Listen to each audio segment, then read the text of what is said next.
Welcome to Home Story with Veronica. I'm Veronica and today we're diving into the people, places, and decisions that make a house a home. You're watching Now Media Television. Welcome to Home Story with Veronica, where we bring clarity, confidence, and real-world insights to the home buying and selling journey. I'm your host, Veronica Diquez, and today we're tackling one of the most misunderstood steps in real estate, the home inspection. Joining us is Preston Sandlin. Did I say your name right? You did. Beautiful. Thank you Awesome. for having me. Absolutely. Yeah. He's also known as Inspector Crazy Pants, as you can see. The president it's and just co-owner. for marketing. It's just for marketing. I love it. Yeah. He's the president and co-owner of Home Inspection Carolina. And for over 2 decades, Preston and his family-owned company have served buyers, sellers, and agents across the Carolinas, earning a reputation throughout inspections for being a trusted partner, for his expertise, and for the straight talk. So today we are starting with a question that so many people ask, but few truly understand. What does a home inspection actually cover? Buyers often think inspectors can see the future. Sellers sometimes feel like inspected under a microscope, and agents know the truth lives somewhere in the middle. So Preston, again, it is great to have you here on Home Story with Veronica. Thank you for joining us. Now let's take a clear grounded look at what a home inspection really is, and just as importantly, what it isn't, so that everyone can move forward with better expectations and fewer surprises. Many buyers and sellers enter the inspection phase with unrealistic assumptions, which can lead to unnecessary fear, frustration, or poor decisions. Now, this segment, we're going to help viewers understand the true scope of a standard home inspection, the system inspectors evaluate, what is excluded, and how reports should be interpreted without panicking, setting the foundation for smarter conversations later in the transaction. Preston, what are the core systems that a standard home inspection always evaluates in a home? Sure, Veronica. Well, there's 4 systems. Okay. There's 3 mechanical systems, which are the plumbing system, the electrical system, and the HVAC, which is an acronym for heating, ventilating, and air conditioning. You know, your heating and cooling. And then the 4th system is the structure. And the structure would, from the footers, the rebar, the concrete, and the footers, all the way up to the rafters, to the chimney, and everything in between. The load bearing. It's basically the walls. What's holding the structure up? Is it holding it up properly? That sort of thing. And obviously, your HVAC system is heating and cooling, which we all need that. Definitely. And quite frankly, I've run into a situation. A lot of lending institutions won't even loan money if it's not working. Correct. Because I actually ran into that with an investment property. That's a whole nother story. Yep. But I found out a way to invest because of that. But and then obviously the plumbing. Plumbing, you've got water coming in, whether it be city water or well. You've got a series of sinks and basins and bathtubs, showers. We all need water. You probably got some sort of water heater to heat. It's I don't know if you've ever taken a cold shower, but it's not a lot of fun. No, it's not. And yes, I have. It's very quick. It's very quick. Yes. Very rapid. They say it's good for your metabolism, but I have heard that. I don't care. I will have a bad metabolism then. Well, yeah, they say take that cold plunge or something. The bravest I am now is just I'll turn the hot water on and I'll dip into it just while I'm waiting for the, I'm like, okay, I did it. Yeah. But obviously the plumbing and then the electrical system, you've got electrical coming in, depending on the size of the house and the electrical needs, distributed throughout the house via outlets, and obviously certain, lights and outlets don't take nearly as much current or amperage as your dryer, water heater, things like that. You're going to take a little bit more. And as houses age or different age houses, the electrical and a lot of other things too, but electrical has changed. So the electrical demands on a house in the 1920s wasn't nearly the demands that we have today. So obviously, hopefully if it's a 1920s house, it's been updated and that sort of thing. But to answer your question, I know I've gone on and on. There's 4 systems, three of those classified as mechanical, and the 4th one being the structural system. Okay. And according to that, what are the most common misunderstandings buyers and sellers have about inspections? That's a great question. And you alluded to it earlier. We can't see through walls or predict the future. Yes. I wish we could if we could, I'd be picking stocks or horses or something. Exactly. Yep. I wouldn't be crawling under houses. Yeah. But you know, well, and it's not an appraisal. An appraisal is something totally different. An 100%. appraisal is something that the bank's going to want to make sure that it's worth the value of what they're lending the money on. Exactly. Because should they have to take it back, they don't want to lend more than the value, because that's a bad business model for them, you know. But a home inspection is more about the safety, ability of the habitability of the house. All right, you got to roll my tongue on that. But yeah, you know, are there safety issues? Is the furnace working? You know, does the roof leak? It's that sort of thing. So it's not the same thing as an appraisal. And then another misconception, I always get a pass fail. There is no pass fail. Yep, exactly. Yeah, did it pass the home inspection? Did it pass the inspection? I always get that question. I'm like, where? Yeah. I mean, you know, I haven't found a perfect house yet. I mean, not even new ones. No. And you know, we could go down that could be a whole rabbit hole we could go down about. You know, and that's another misconception. The length of the report means that the house is terrible. Not necessarily. I mean, there's a lot of verbiage. We're in North and South Carolina. We are regulated by the state. Two different, you know, North Carolina's Department of Insurance. In South Carolina, it's contractors, and it falls under slightly different things in each state. But they regulate us, and we have certain verbiage that we have to put in there. And if I printed out that verbiage by itself without putting anything on it, it would be like 17 pages. Yeah. So, you know, and at least in a font that I could read. So then, you know, we start adding pictures. And, you know, another misconception too, I mean, we put a lot of informational stuff in a report. Yes. You know, where the cutoffs are, where your filters, what size they are, and we take pictures of that. So we want it to be, you know, not only an education, but also kind of an owner's manual. Exactly. You know, to hey, when you go to the Lowe's or Home Depot, buy this size filters. You know, should you have a leak or something, you know, you need to cut the power, or you know, you're adding a light fixture, you need to cut off the power. Here's where you do it. So there's a lot of informational stuff. You know, a home inspection is like an education. You know, it's an education. You're buying the house. I mean, you take them to find the house of their dreams. You know, they come to you, they want a house. They're looking for certain school. They're looking for certain neighborhood, certain square footage, bedrooms, all that, you know, all the boxes, right? They're looking for. And, you know, they find the house and it's like, oh, beautiful. This is the one. I mean, you know, I was kind of talking to my daughter today. This applies to her dating, but I think it applies to a house too. If it's not a heck yeah, it's a no. And, you know, we didn't say heck, but you get the point. Yes. And a lot of times you find that house and it's like, this is the house, you know, it's that emotional, but, you know, people buy a house with emotion. I mean, that's just the way we are. But then you back it up with logic, which would be the home inspection, and make sure like, hey, you know, it's worth it, or we go, I'm an accountant. I'm not very handy. You know, I don't really want to fix her up, or, you know, what am I walking into here? Or, you know, can I get contractors to fix things? Or, you know, am I buying a house that's in pretty good shape and probably won't need anything? So one of the things that's happened to me with my buyers is we get the home inspection report. And like you said, right, it's a lot of pages, there's a lot of pictures.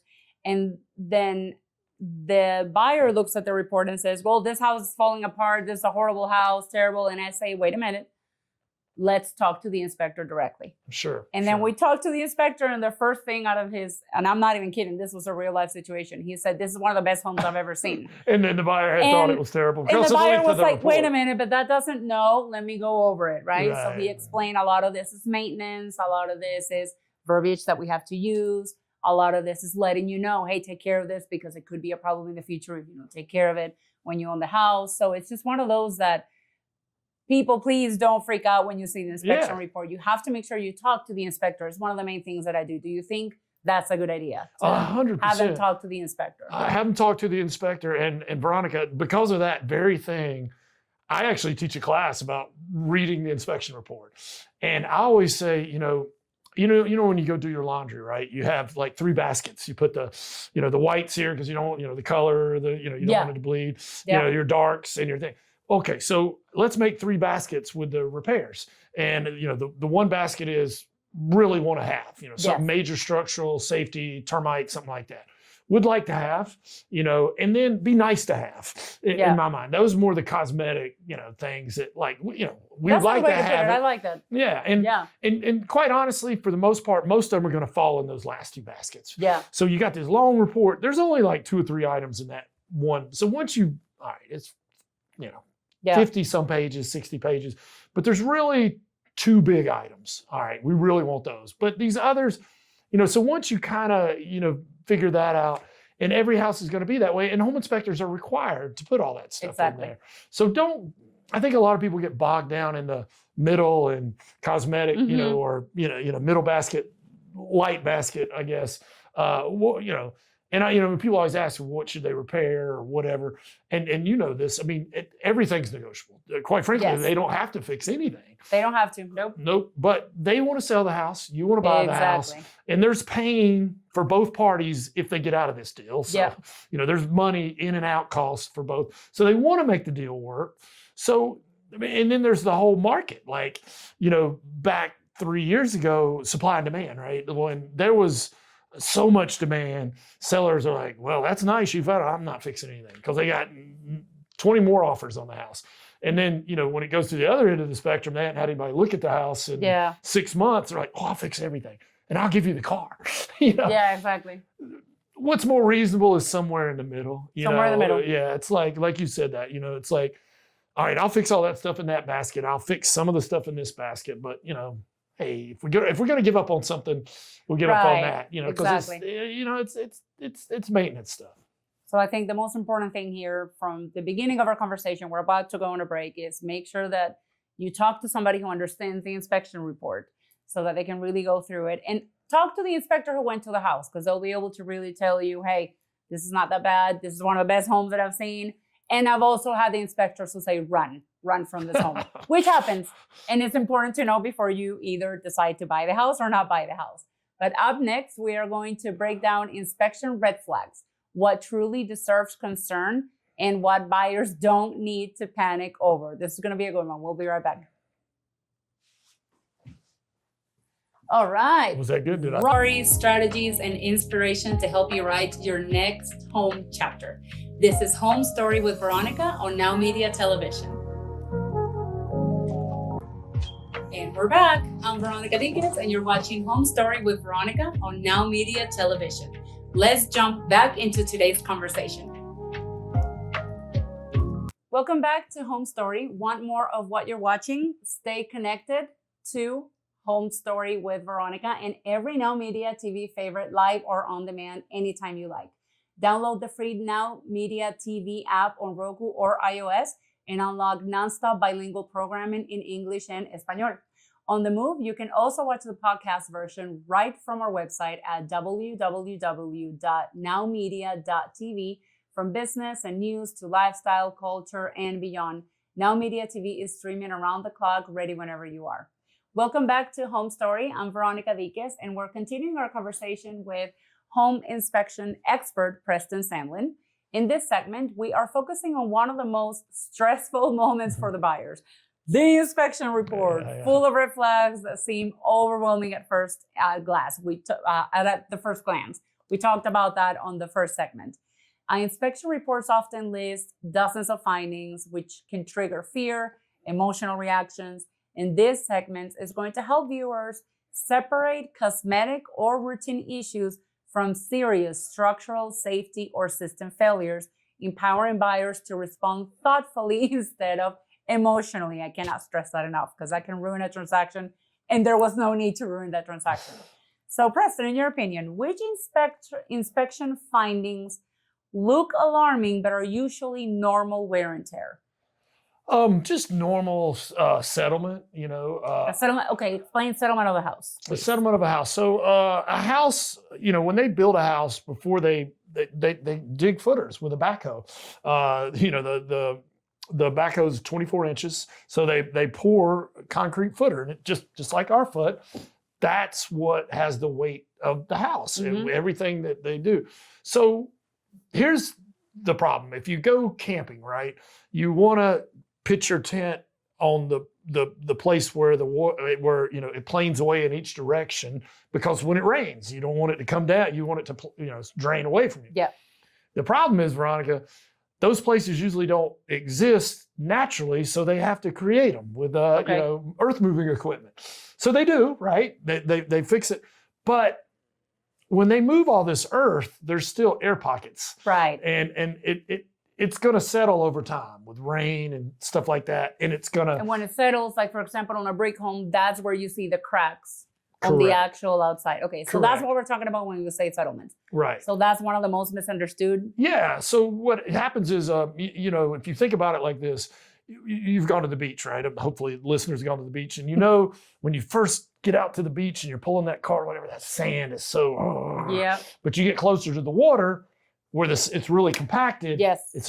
What you want is somewhere in between the middle of it. Okay. So as that compacts, those footers will drop a little bit, usually in the corners, and that'll create a little bit of settlement. Okay. All houses are going to settle a little bit. Okay. And usually when you see it on that brick, kind of, you'll see a little bit of a hairline here and there, and it's going through the mortar joint. Not a big deal.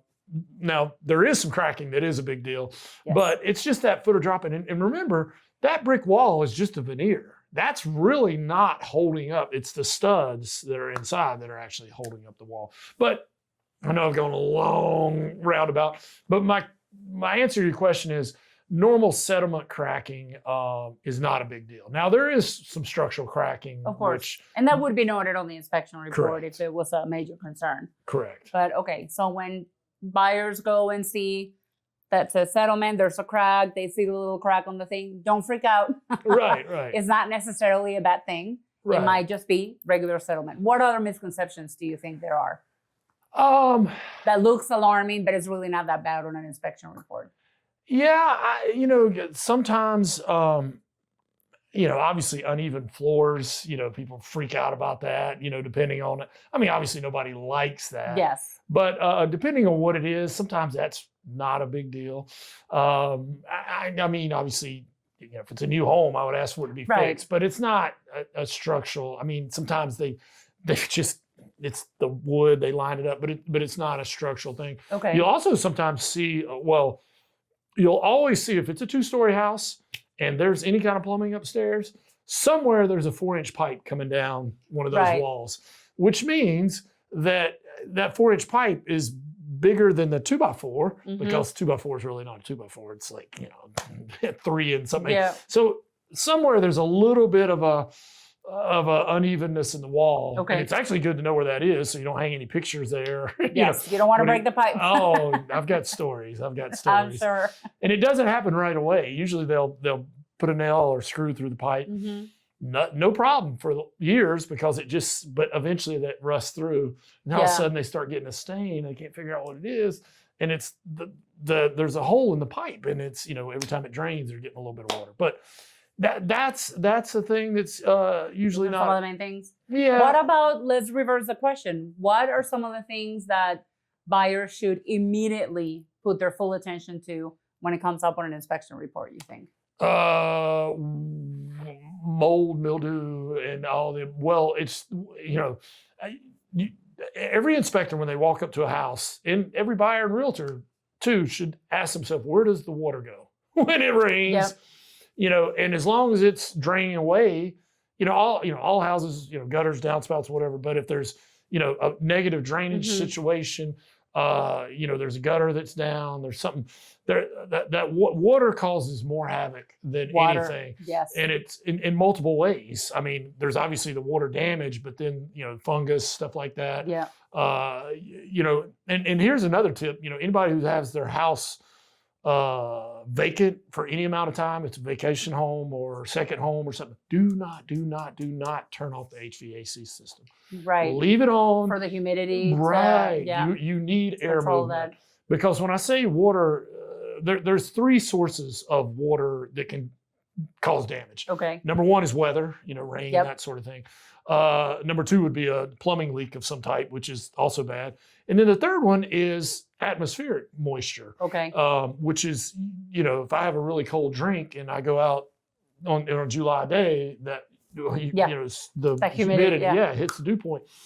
So you need air movement in your house. Yeah. Now, when I say mold, mildew, whatever, you will get it in the bathroom if you don't. So like when you go take a shower, obviously the steam's rising, you need to turn a fan on, a window or something. If you don't, and you keep doing that, you're going to get little spots and Exactly. stuff.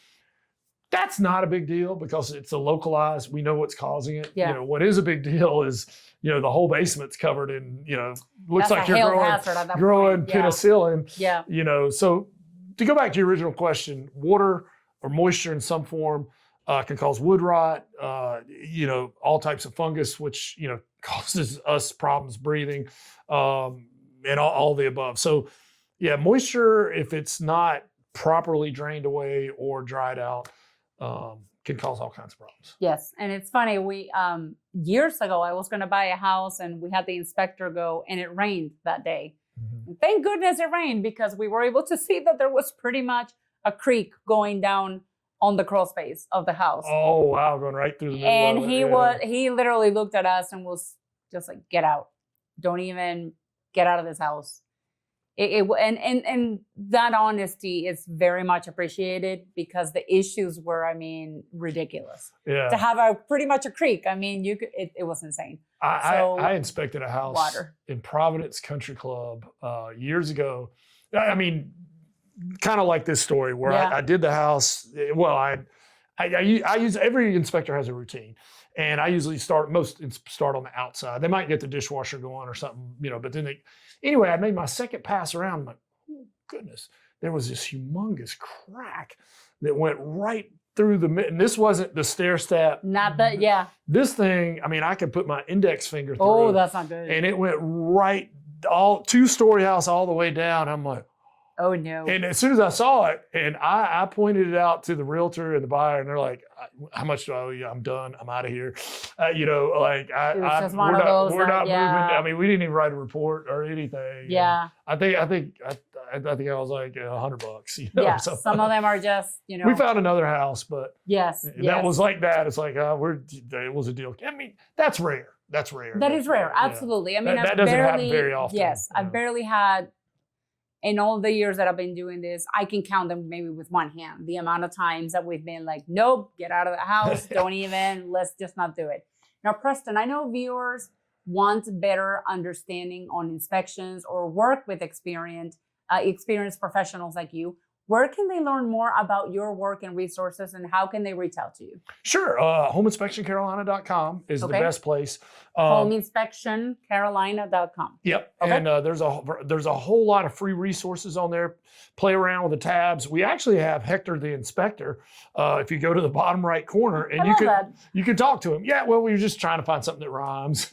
That's perfect. But you can ask all kinds of questions. Yep. Any of these questions you ask me, he'd probably give a better answer to me because he's pulling all kinds of data. Yeah. But it's our AI thing, but it only pulls from reliable sources. You obviously can ask Chat GPT something, but it can give you false information because it's pulling all over the internet. Yeah. So there's that, and we also have a whole lot of freebies. Inspection checklist, seller's inspection checklist. Awesome. There's a cool thing about builder's permits on there when they're required, and we have links to all the counties in North and South Carolina where you can check. Like perfect. if you're looking at a house, let's say it's up in Iredell, up at the lake, and you're like, this basement's a little wonky. I don't know if they pulled a permit. Well, just click on our thing there and put in the address. It's going to wonderful. it's their county, but we just put the links to make it convenient. Perfect. So there's all kinds of free stuff on there and some stuff I'm not even thinking about, but it's all free. Check it out. If it helps you, that's what we're here for. Obviously I'm in business, but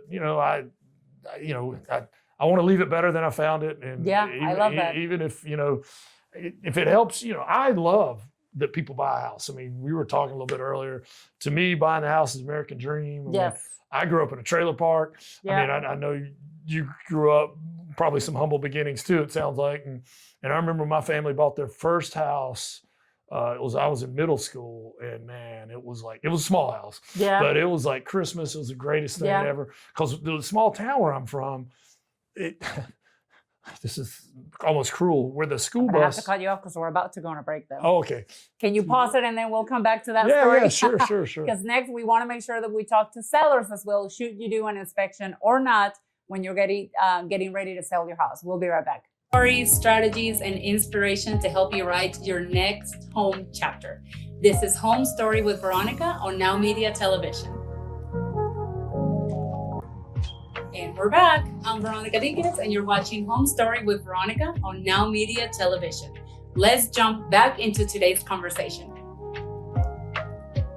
Back to Home Story, we are continuing our conversation with Preston Sandlin, and now we are turning the focus to sellers, specifically the growing question of whether a pre-listing inspection is a smart strategic move or is it an unnecessary expense. Pre-listing inspections can help sellers control the narrative, reduce their prices, and strengthen their negotiations, but only when used appropriately. This segment explores when pre-inspections add value, when they backfire, and how sellers can make informed decisions based on their property and market conditions. Before we continue, I know that we cut you off because we had to go on a break. Finish your story about the first home. Sure. Well, I grew up in this little small town, Kernersville, North Carolina, and the school bus that I rode on went through the trailer park, the poorest part of town where I lived. Also went through the richest part of town. So you knew pretty early on, like, who you were and where you were. And so it was pretty obvious I wasn't from the rich part. But my point is, we saved up enough money. I mean, we rented a trailer, and and there's nothing wrong with living in a trailer. I'm not saying that. Not at all. But I know what home ownership meant to me and my family. It meant respect. It meant, started the equity that is alive today. Yep. So my point with all that is, I love what I do to help other people, buy their first. I mean, I'll help anybody buying their 10th house, but I especially like those first-time home buyers. That first home is just amazing. Yeah, that and it's just amazing. Yeah, and there's so many advantages, and you're helping them. I mean, it's just absolutely there's nothing like it. And I love what I do, and I'm sure you do too. Absolutely, I absolutely love it. So when our first homeowners are getting ready to sell their first house, let's talk about them. Let's talk about that. What is the biggest advantage of a pre-listing inspection for sellers? Well, I always say, if you do a pre-inspection, you get to do the repairs for wholesale. If you don't do a pre-inspection, you're going to have to do the repairs for retail. Yep. In other words, that's a great way to put it. Yeah, because if you do a pre-listing inspection, yes, there's a cost involved, but you find out, okay, let's say, the roof needs a repair, the HVAC is a little suspect, and we got some other things. That's going to come up with the buyer. Yes. And, they're going to send their people out here, and they're not worried about the cost at all. Correct. Now you find out about it. I can get multiple people out here to look at it. And I always tell people, hey, I'm getting multiple bids. I let them know. Yep. And so in other words, I can get the best price, and I've got time to get the best price to get the repairs done wholesale.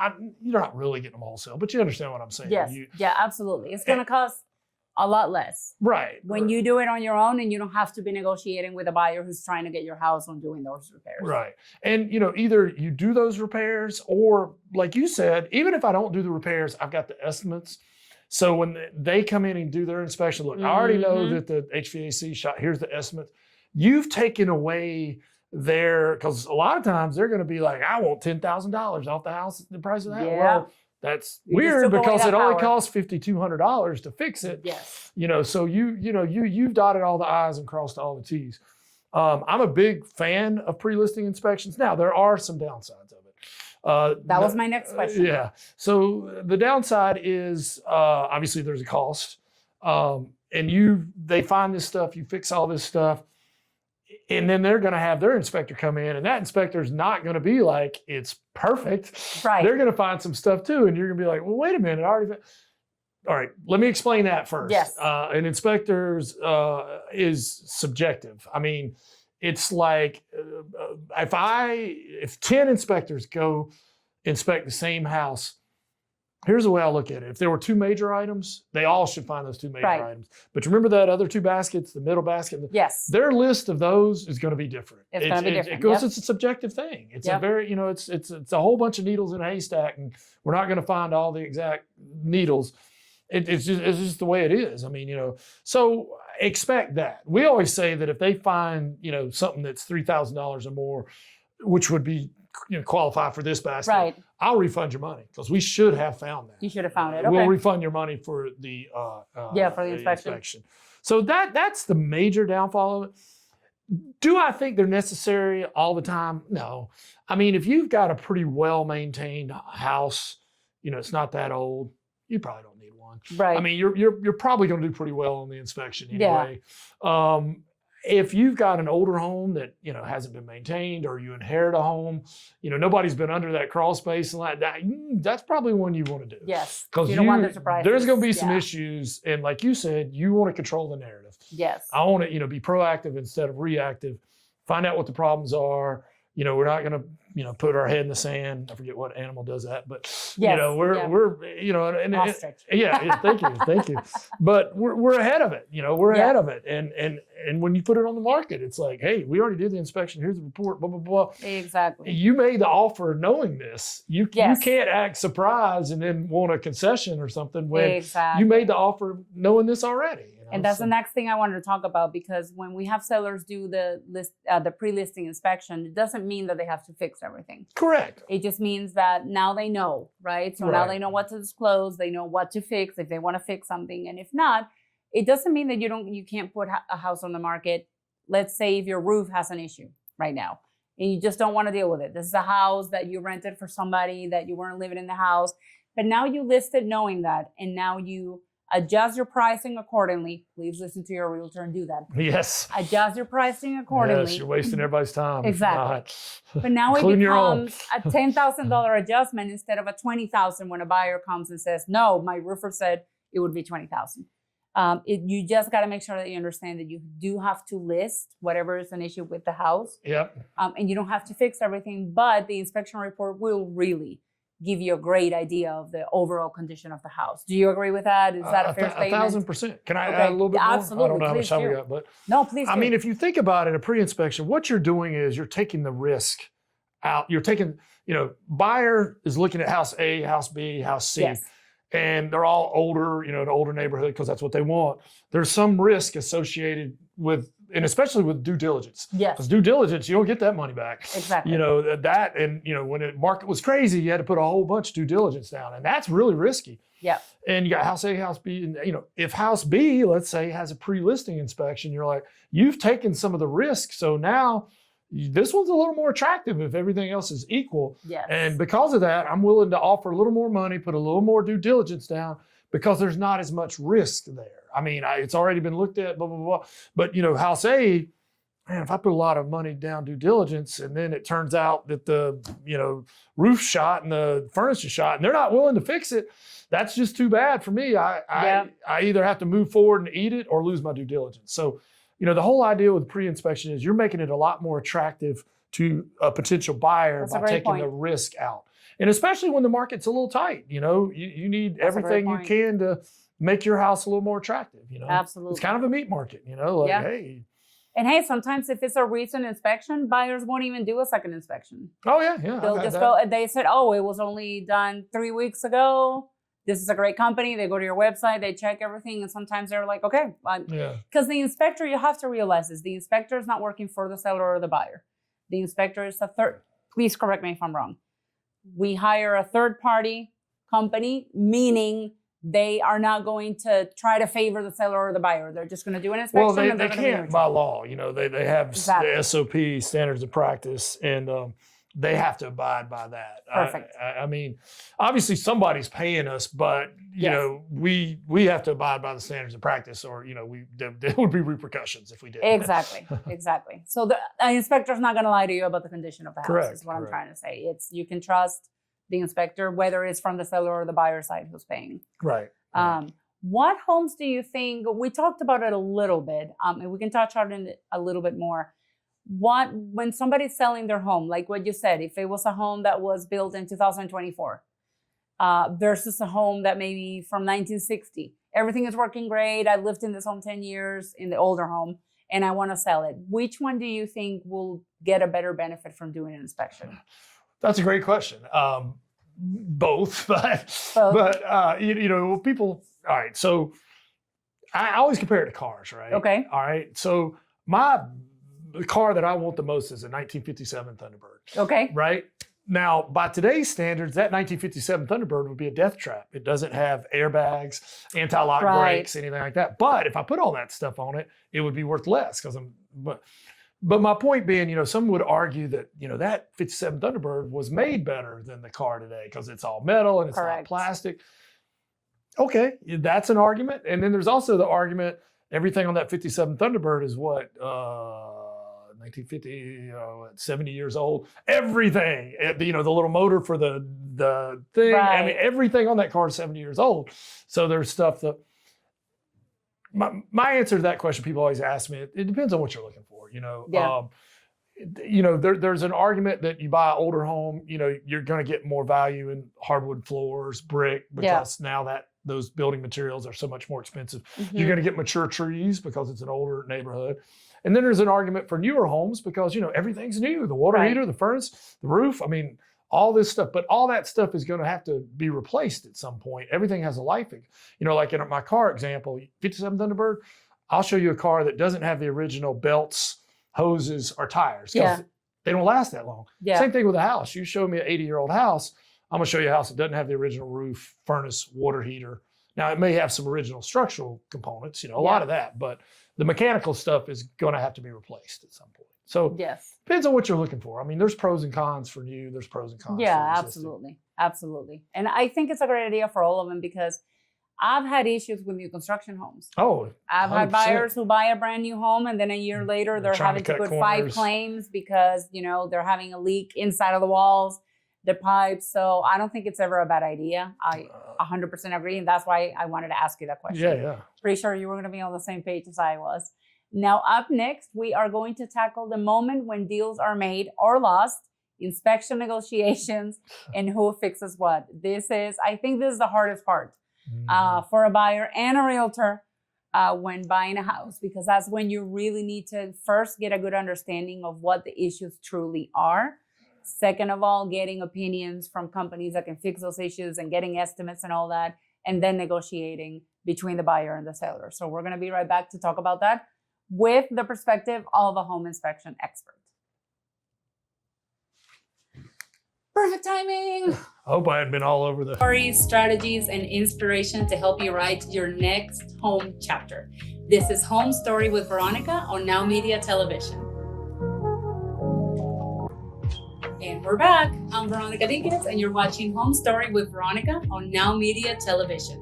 Let's jump back into today's conversation. All right, last one. Sure. Time flies.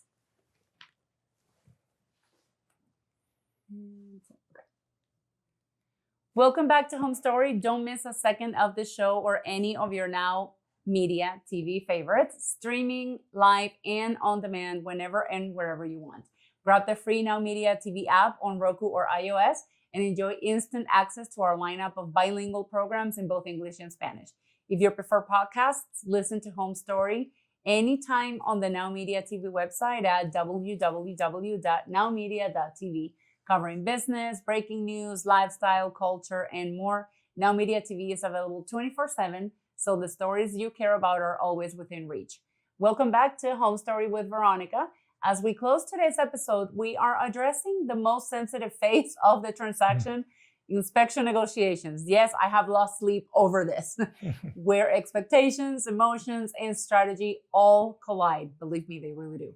Oh, yeah. Inspection negotiations often determine whether a deal survives or not. This segment provides clarity on reasonable repair requests, lender-required fixes, when credits make more sense than repairs, and how buyers, sellers, and agents can navigate negotiations without derailing the transaction. Oh, this topic. This topic is interesting. In your opinion, Preston, what repair requests are generally reasonable for buyers to ask for? Well, this is such a gray area too. yeah. No, I'm going to answer that. Please. But let me, I have my realtor's license too. I don't buy or sell, Awesome, but I had awesome. it a long time ago to get the key. I mean, Okay. and I take the update so I kind of know the. Yeah.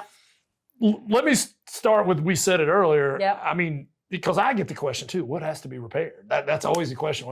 Nothing. I mean, Right. the short answer is nothing. But there's a whole lot of things at play here that usually some stuff's going to get repaired, which is, even though, well, supply and demand, the market Yep. kind of has an effect on that. You know, and there's also the whole, you know, sellers like, I let this go for too little. And then buyers like, I paid too much. I went up more. Yeah.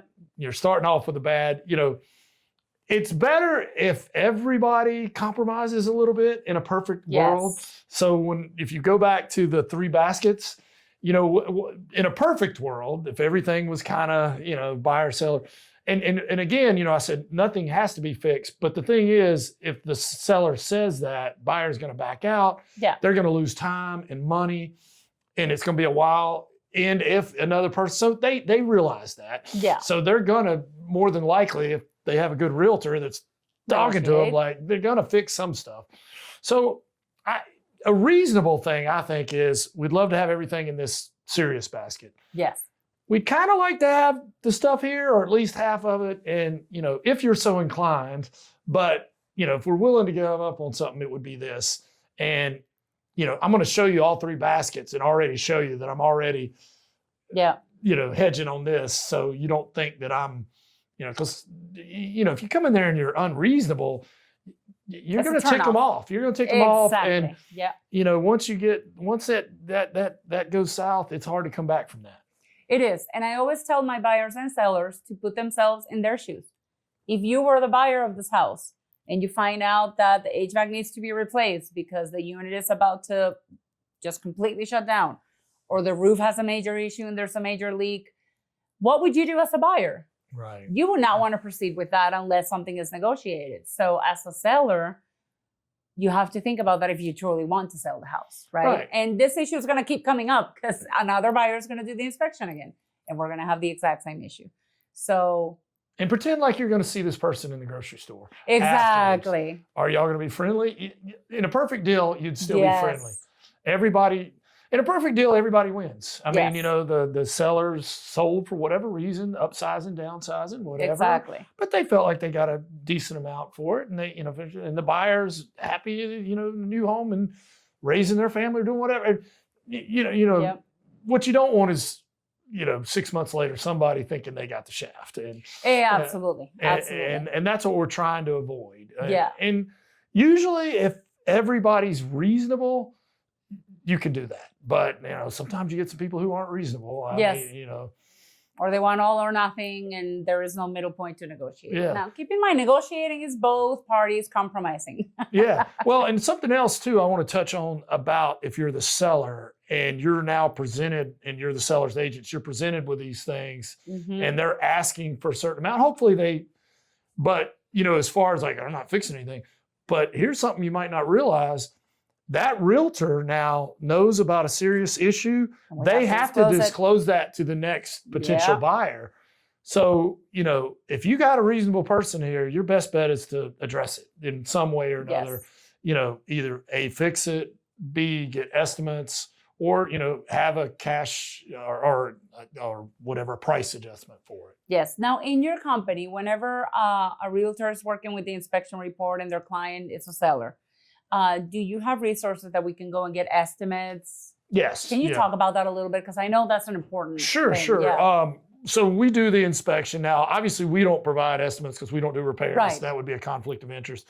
There is a third-party company that we send an email that if you want, you can upload the report and they'll go through there and give you estimates. Perfect. For it. That is so useful. Yeah. And we have no financial connection. That would be obviously all kinds of conflict. But I do realize, I mean, there's value, you know, people for negotiation, like, you know, some people don't have the resources to fix it. Yeah. You know, and the buyer is not going to fix it, but, you know, we need to figure out what's this going to cost. Yeah.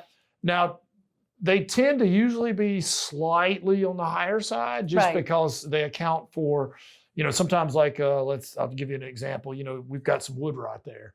Well, until we get into there, we may cut open that wall and there may be more hidden damage behind it. Exactly. Yeah. And, there's no way to give a price on that until we see what's in there. So, yeah, we do have some things where you can upload it and find it. Awesome. But it's optional because, some realtors know somebody. Or, Right. Or they, But it's a great resource to have. Oh, yeah. Yeah. 100%. Which requests do you, in your opinion, usually cause sellers to push back hard? Maybe that third bucket, it would be nice to have. Yeah. The cosmetic stuff, I guess. Peeling paint, cosmetic cracking, things like that.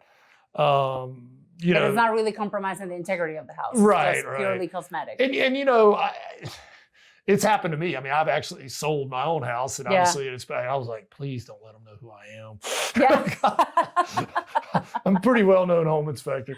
Yeah. And and this list comes back. I'm like, you gotta be kidding me. You want me to fix that? Yeah. But I usually just do it. I'm like, no, it's not. So I had the craziest thing one time. I have some rental properties. Okay. And so I had some Section 8. I don't know if you ever. Yeah. So they come out and inspect it every year. And I had this Section 8 house, and I had a water heater up in the attic that has been disconnected. Okay. They just can't get it down. The house was built around, it's old. Okay. You can't get it back through the thing. There has been a new water heater installed in a closet down here. But anyway, the Section 8 inspector, I guess I get my own medicine here or whatever. But they said that I needed a TPR valve on it. TPR is temperature pressure relief valve. Okay. When a water heater heats, it like depresses so it doesn't explode, Okay. But I'm like, you want me to put a TPR valve on a defunct, disconnected, no right, longer that is not, used? operational. And I'm like, that's just crazy, you know?